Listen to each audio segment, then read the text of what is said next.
Have you ever had someone look you straight in the eye and tell you that the thing they definitely said, the promise they clearly made, the agreement you both explicitly discussed, that none of it happened the way you remember? Not once, not twice, but so many times you've lost count, so consistently that you've started wondering if maybe your memory really is as unreliable as they keep suggesting? That's where I found myself on my 32nd birthday, sitting in a loud sports bar instead of the romantic Italian restaurant ID specifically asked for, watching my husband smile and say those 4 words I'd heard 100 times before, "That's not what I meant." This is a toxic marriage story, but not the obvious kind with screaming matches or thrown objects or dramatic exits. It's the insidious kind, where the controlling husband never raises his voice but somehow you always end up feeling like you misunderstood, misinterpreted, or misremembered what was actually said. The "that's not what I meant" gaslighting is brilliant in its simplicity. It makes every broken promise your communication failure, every disappointment your misinterpretation, every hurt feeling evidence that you read too much into innocent words. And the worst part? I'd been accepting this explanation for years, apologizing for expecting things he claimed had never actually promised, trying harder to understand what he really meant instead of trusting what I'd actually heard. If you've heard "that's not what I meant" so often it's become background noise to your relationship, if you've found yourself apologizing for misunderstanding when you know exactly what was said, if you've started questioning your own memory because someone keeps insisting their intentions were different from their actions, this story is for you. Because what happened at that birthday dinner humiliation wasn't just about a restaurant or a ruined celebration. It was the moment I finally saw the pattern clearly enough to understand that the problem wasn't my interpretation of his words, it was his systematic avoidance of accountability for his actions.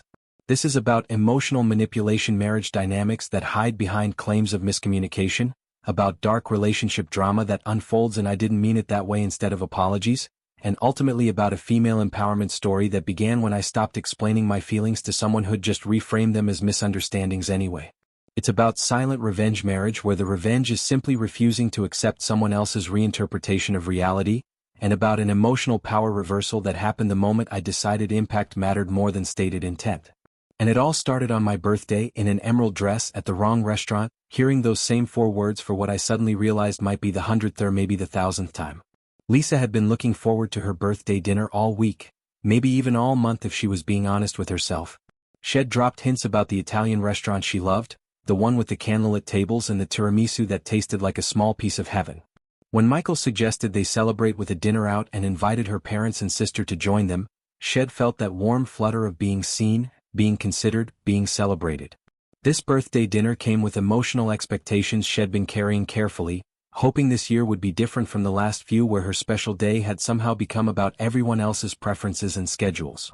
The protagonist hoped for recognition, not grand gestures or expensive gifts, just the simple acknowledgement that this one evening was about her, that her preferences would take precedence, that she wouldn't have to manage everyone else's comfort on the day meant to celebrate her existence. She'd even bought a new dress, something emerald green that made her feel beautiful and confident, the kind of outfit you wear when you're expecting good things. Her sister had texted earlier asking what restaurant they were going to, and Lisa had replied with the name of the Italian place, certain that Michael had made reservations there like they'd discussed. But when they all arrived at the restaurant, Lisa, Michael, her parents, and her sister, it wasn't the cozy Italian bistro with the twinkling lights and the pasta she'd been craving. It was a loud sports bar, the kind of place Michael loved for watching games with his buddies, all TVs and deep-fried everything and absolutely nothing romantic about it. Lisa felt her smile freeze on her face as her family looked around in confusion. "I thought we were going to Bella's," her sister whispered, and Lisa could only shake her head slightly, trying to process what was happening while everyone watched. Her emotional guard, so carefully lowered in anticipation of feeling loved and prioritized, suddenly slammed back up, but it was too late. The hurt had already landed, sharp and undeniable. Michael was smiling, greeting her parents like nothing was wrong, pulling out a chair for her at a high-top table near a massive screen showing a basketball game. "Surprise. I thought we'd try something different," he said cheerfully, and Lisa felt the familiar weight settling over her, the weight of having to pretend this was fine, of managing her own disappointment so nobody else would feel uncomfortable, of turning what should have been her night into another performance of being the easygoing, flexible wife who didn't mind when her clearly stated preferences were completely ignored. Lisa waited until her parents had gone to look at the menu boards before she leaned toward Michael, keeping her voice low and measured. "I thought we agreed on Bella's. I told you that's where I wanted to go for my birthday." She wasn't angry yet, just confused, trying to understand how such a simple, clearly communicated preference had gotten so thoroughly ignored. Michael looked at her with that expression Shed seen too many times, eyebrows slightly raised, a small smile playing at his lips, the face of someone about to explain how Shed misunderstood something obvious. "That's not what I meant when I said dinner out," he replied smoothly, his tone patient, almost educational. The phrase landed like it always did, with the precision of a scalpel cutting through her certainty. The controlling husband mechanism activated so smoothly that anyone watching would have just seen a couple having a minor miscommunication, not the beginning of a familiar pattern that had been eroding Lisa's sense of reality for years. "I meant we'd go out to dinner, not specifically that Italian place." "You're reading too much into what I said," Michael continued, and suddenly Lisa was the one who'd made assumptions, who'd created expectations out of thin air, who'd somehow manufactured an agreement that had never actually existed. But Lisa distinctly remembered their conversation 3 days ago in their kitchen, where Shed said, "I'd really love to go to Bella's for my birthday," and Michael had responded with, "Sounds good. He'll make a reservation." She could see the moment in her mind, could recall what Shed been wearing, what had been cooking on the stove, the exact inflection in his voice. Yet here he was, reframing his own words, avoiding any responsibility for the disconnect between what Shed understood and what was actually happening. "That's not what I meant." Gaslighting was working exactly as designed, making her question her own memory and perception while he remained blameless. Reality was being subtly rewritten right there at the high-top table, with the basketball game playing overhead and her family returning with menus. Michael had said he'd make a reservation, she was certain of it. But his confident reframing, his absolute certainty that Shed misunderstood, his calm insistence that Head never specifically agreed to the Italian restaurant, all of it conspired to make her doubt what she knew to be true. And the worst part was how reasonable he sounded, how anyone listening would think this was just a simple miscommunication rather than what it actually was, a carefully deployed tactic in the emotional manipulation marriage playbook that kept him always right and her always wrong. Lisa's mother returned to the table with a forced smile, the kind mothers give when they're trying to smooth over awkwardness they don't fully understand. "Well, this place looks fun," she said, her voice a bit too bright, and Lisa felt the familiar burn of embarrassment creeping up her neck. Michael jumped in immediately, playing the gracious host. "I thought Lisa would enjoy trying something new for her birthday. She's always saying we're too predictable, right honey?" The moment was being minimized in front of others, repackaged as his thoughtful attempt to surprise her rather than what it actually was, a complete dismissal of what Shed explicitly asked for on her own birthday. The protagonist was made to feel unreasonable for having any reaction at all.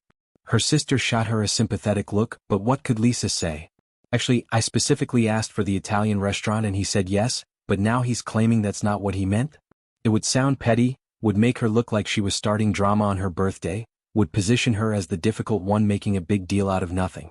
So she smiled, nodded, and said sure, something different in a voice that she hoped didn't betray how small and dismissed she felt. The birthday dinner humiliation was happening in real time, wrapped in Michael's cheerful reframing and her family's uncomfortable efforts to pretend everything was fine. The pattern continued without apology, because in Michael's version of events, there was nothing to apologize for. He hadn't lied, hadn't broken a promise, hadn't ignored her wishes, she had simply misunderstood what had meant. This toxic marriage story beat had played out dozens of times before. Lisa would express hurt or disappointment. Michael would deploy "that's not what I meant," and suddenly the issue wasn't his behavior but her interpretation of his words. It was a magic trick, really, the way he could transform his broken promises or dismissive actions into her communication problems, her tendency to read too much into things, her unreasonable expectations. Compliance was expected, and Lisa gave it because what other choice did she have in front of her family at a sports bar on her birthday? She ordered something from the menu, laughed at her father's jokes, pretended to be interested in the basketball game Michael kept glancing at. Inside, though, something was hardening, a protective shell forming around the soft parts of her that kept getting bruised by these interactions. She'd been here before, swallowing her feelings, managing everyone else's comfort, performing the role of the woman who was fine with everything. But this time, on her birthday, in the emerald dress she'd bought to feel special, the performance felt different. It felt, for the first time, like something she might not be willing to do forever. When Michael made another comment later in the evening, something about how Lisa was always so specific about restaurants, with a laugh that invited her family to join in the gentle teasing, she did something that surprised even herself. She stayed quiet. Not the tight-lipped, visibly upset quiet that would have given him an opening to ask what's wrong, in that concerned voice he used when performing for an audience. Just a calm, observational silence where she took a sip of her water, set down her glass with steady hands, and turned her attention to her sister's story about work. No argument, no correction, No attempt to defend herself or clarify what had actually been said in their kitchen 3 days ago. The protagonist staying quiet wasn't surrender, it was a kind of detachment Lisa had never quite managed before. She watched Michael's face register brief confusion when she didn't take the bait, didn't laugh along at her own supposed quirks, didn't explain or justify her preferences to make everyone comfortable. There was something liberating about simply refusing to engage, about letting his reframing hang in the air without her participation. Her internal awareness sharpened in that moment, like adjusting binoculars until the distant landscape suddenly comes into clear focus. She'd been here so many times, always responding, always defending, always trying to make him understand. What happened if she just stopped? Throughout the rest of dinner, Lisa maintained that same calm presence. When Michael referenced their miscommunication about the restaurant, she just nodded noncommittally. When he made decisions about dessert without asking her preference, ordering the brownie sundae he liked instead of the tiramisu she would have chosen at Bellish, didn't protest or point out the irony. She simply observed, cataloging each small moment where the controlling husband patterns revealed themselves. It was remarkable, really, how clearly she could see the dynamic when she stepped out of her usual role of trying to correct it or explain her perspective. Emotional distance formed like frost on a window, beautiful in its crystalline clarity and absolutely unmistakable once you noticed it. Lisa wasn't angry, wasn't even particularly hurt anymore. Those feelings had transformed into something cooler and more analytical. She watched Michael perform for her family, watched him position himself as the fun, spontaneous husband who'd tried to do something nice while his wife got hung up on details. And for the first time she didn't feel the need to correct that narrative. Let him tell whatever story he wanted. She knew what was true, and that knowledge felt more solid than any argument she could have made at a sports bar on her 32nd birthday. That night, after her family had gone home and Michael had fallen asleep still pleased with himself for what he considered a successful evening, Lisa sat in their living room with a cup of tea and a realization that hit like ice water. The recognition that it's always the same excuse crashed over her with undeniable force. That's not what I meant was Michael's signature move, his get out of accountability free card that had been playing for their entire marriage. It wasn't just about the restaurant tonight. It was about the vacation Head meant to book but somehow never did. The doctor's appointment Head meant to remember but claimed Shed given him the wrong date. The promise to cut back on work hours that Head meant differently than Shed understood. Every single time Michael hurt her, disappointed her, or broke a commitment, the phrase appeared like clockwork, "That's not what I meant." And every single time, Lisa had accepted the premise that the problem was her interpretation rather than his actions, her expectations rather than his follow-through, her communication rather than his accountability. The realization that intent erases impact for him settled into her bones with painful clarity. It didn't matter what he actually did or didn't do as long as he could claim his intent was different from the result, he was absolved. Meanwhile, Lisa was left holding all the hurt, all the disappointment, all the accumulated weight of promises reframed as misunderstandings. Lisa made a decision sitting there in the quiet darkness of her living room. She would stop explaining her feelings to someone who'd proven Head just reinterpret them anyway. What was the point of telling Michael she was hurt when Head just respond that he hadn't meant to hurt her, as if his intent somehow negated her experience? What was gained by explaining that his actions had consequences when Head simply claimed those weren't the actions Head intended, therefore the consequences were somehow her fault for misunderstanding? The emotional manipulation marriage She'd been living in thrived on her willingness to keep explaining, keep trying to make him understand, keep hoping that if she just found the right words, He'd finally take responsibility.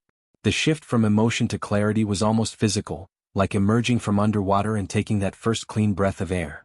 Lisa didn't need Michael to admit He'd dismissed her birthday wishes, she knew he had. She didn't need him to acknowledge the pattern of using "that's not what I meant" to avoid accountability. She could see it clearly now without his confirmation. The dark relationship drama She'd been starring in had a simple plot: he did whatever he wanted, and when confronted, he claimed She'd misunderstood his intentions. Her job had been to accept that reframing, to apologize for misunderstanding, to try harder to interpret his words correctly next time. But what if she just stopped playing that role altogether? The shift in Lisa's behavior over the following weeks was subtle but unmistakable to anyone paying close attention. Boundaries were enforced through action rather than endless explanation. When Michael forgot something He'd agreed to and deployed his usual "that's not what I meant," Lisa simply said okay and made alternative arrangements without him. No argument about what He'd actually said, no attempt to prove her version of events, no emotional energy spent trying to make him acknowledge reality. She just moved forward based on what she knew to be true, regardless of his reframing. The female empowerment story unfolding wasn't loud or dramatic, it was just Lisa quietly opting out of a game where the rules were designed to keep her losing. Her emotional engagement withdrew like the tide going out, leaving behind only the essentials. When Michael suggested plans and Lisa had a different preference, she no longer tried to reach consensus or convince him her idea had merit. She either went along with his plans without investing emotionally, or she made her own plans separately. The silent revenge marriage dynamic she found herself in wasn't about punishing him, it was about removing the parts of herself she'd been offering up for dismissal. Why share her hopes and preferences with someone who'd just reframe them as misunderstandings when they didn't materialize? Why explain her feelings to someone who'd claim he hadn't meant to cause them? What made this the climax wasn't confrontation or ultimatums or the dramatic scene Lisa might have staged a year ago. It was the quiet, consistent refusal to participate in the cycle anymore. When Michael said "that's not what I meant" after canceling plans they'd made for her work event, Lisa didn't argue. She just said "I see" and went to the event alone, posting photos with colleagues who actually showed up for her. No scene, no tears, no lengthy explanation of how hurt she was, just action based on the reality of his behavior rather than the fiction of his stated intentions. Power shifted internally in ways Michael couldn't see but could definitely feel. The controlling husband found himself dealing with someone who'd stopped seeking his validation, stopped accepting his reinterpretations, stopped treating his version of events as more legitimate than her own lived experience. Lisa had discovered something revolutionary: you don't need someone to admit they've hurt you for the hurt to be real, and you don't need their acknowledgement of a pattern for the pattern to exist. The emotional power reversal happened in the space where her explanations used to live, replaced now by a calm certainty that what she experienced mattered more than what he claimed had meant. Michael's confusion was almost palpable the first time his signature phrase failed to produce the desired result. Had made plans to go golfing on a Saturday they'd discussed spending together, and when Lisa quietly mentioned she'd thought they were going to the farmer's market like they'd talked about, he deployed the usual defense: "That's not what I meant when I said we'd spend the day together. I meant we'd both be around, not that we had to do everything jointly."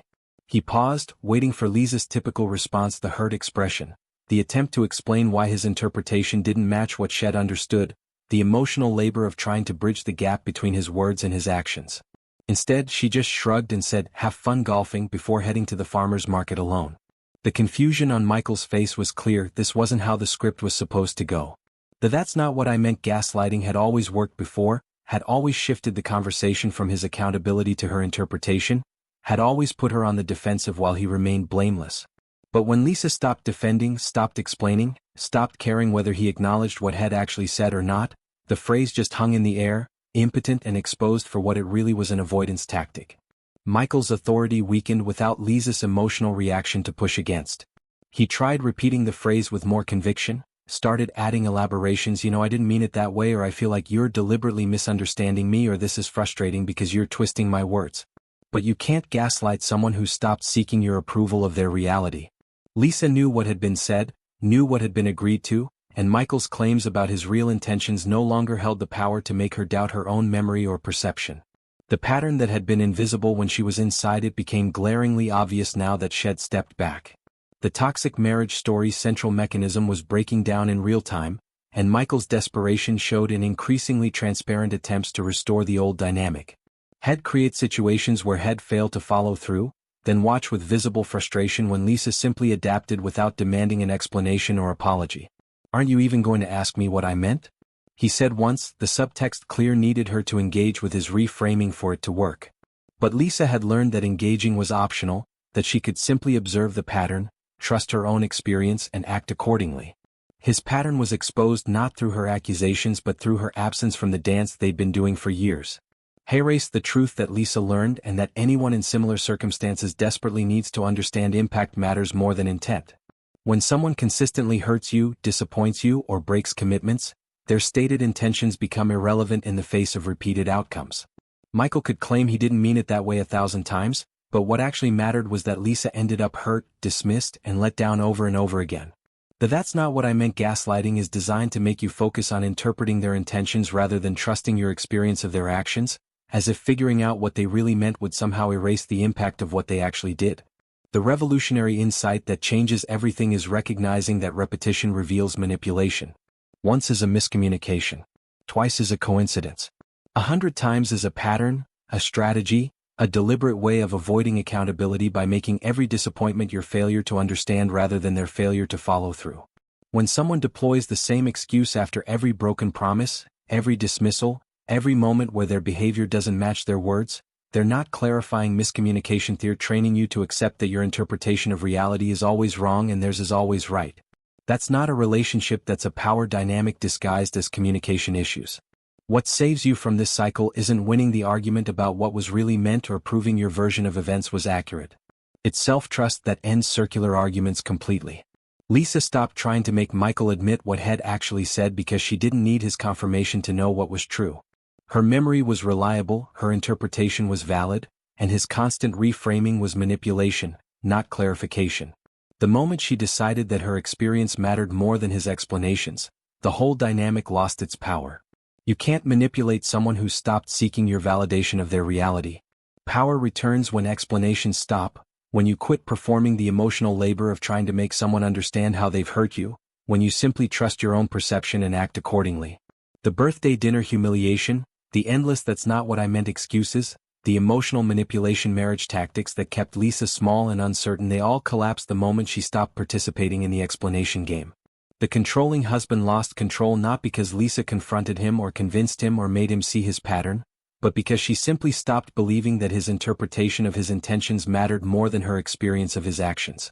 And in that stopping, in that quiet refusal to keep explaining herself to someone who'd proven He'd just reframe everything anyway, she found something she'd been missing for years: the unshakable certainty that she knew what was real, regardless of what anyone else claimed they'd meant. So hey race, what I need you to ask yourself right now: how many times have you heard "that's not what I meant"? If you're keeping count and it's more than a handful, you're not dealing with miscommunication, you're dealing with someone who's discovered that reframing broken promises as your misunderstandings is an incredibly effective way to avoid accountability. Think about what would happen if you stopped accepting intent as more important than impact. What if the next time someone hurt you and claimed "that's not what I meant," you simply responded with "but that's what happened"? The "that's not what I meant" gaslighting only works when you prioritize their explanation over your experience. What happens when you stop participating in that trade? Consider the pattern in your relationship. Does your partner consistently use this phrase to avoid apologizing or acknowledging impact? Have you started doubting your own memory because someone claims they didn't intend the hurt they caused? One "that's not what I meant" is normal miscommunication. 100 of them is a strategy, a pattern that reveals manipulation hiding behind claims of good intentions. What are you going to do with this awareness? Are you going to keep apologizing for misunderstanding things you understood perfectly well? Or are you going to start trusting yourself, trusting your memory, your interpretation, your experience regardless of what someone claims they meant? The controlling husband who weaponizes this phrase only has power as long as you keep seeking their validation of your reality. The dark relationship drama you might be living doesn't require you to prove your case or win the argument. The female empowerment story starts the moment you decide that impact matters more than stated intent, that patterns matter more than explanations, and that your experience is valid even when someone claims they didn't mean it that way. If this resonated with you, subscribe to this channel and hit that notification bell. We're exploring these truths that hide in plain sight. You're not misunderstanding. You're not misinterpreting. You're experiencing the real impact of someone's actions, and no amount of claims about intentions can make that disappear. The birthday dinner humiliation, the endless reframing, the exhausting explanations, it all ends when you stop believing what someone meant matters more than what they did. Trust yourself. Trust your memory. Trust your experience. And stop explaining your reality to someone invested in rewriting it.